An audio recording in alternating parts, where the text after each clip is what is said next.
مرحبا دراري، أتمنى أن تكونوا بخير جميعا. قبل أن نبدأ لا تنسوا الاشتراك وتفعيل الجرس ولايك للفيديو ليصلكم كل جديد. في هذا الفيديو سنتعرف على المنتخبات التي تأهلت بشكل رسمي إلى كأس العالم 2026.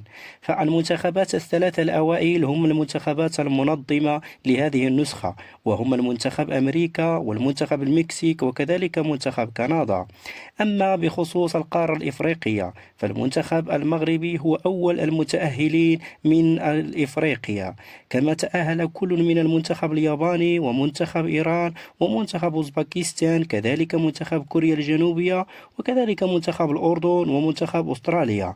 أما كذلك تأهلت نيوزيلندا، وكذلك تأهل كل من الأرجنتين ومنتخب البرازيل ومنتخب الإكوادور، وكذلك تأهل منتخب كولومبيا ومنتخب الأوروغواي ومنتخب الباراغواي. فهذه هي قائمة المنتخبات التي تأهلت بشكل رسمي إلى كأس العالم 2026 المقام بأمريكا، المكسيك وكندا. هذه المنتخبات كما قلت تأهلت بشكل رسمي في انتظار تحديد باقي المنتخبات التي ستتأهل إلى هذا الكأس، في انتظار إجراء المباريات المتبقية.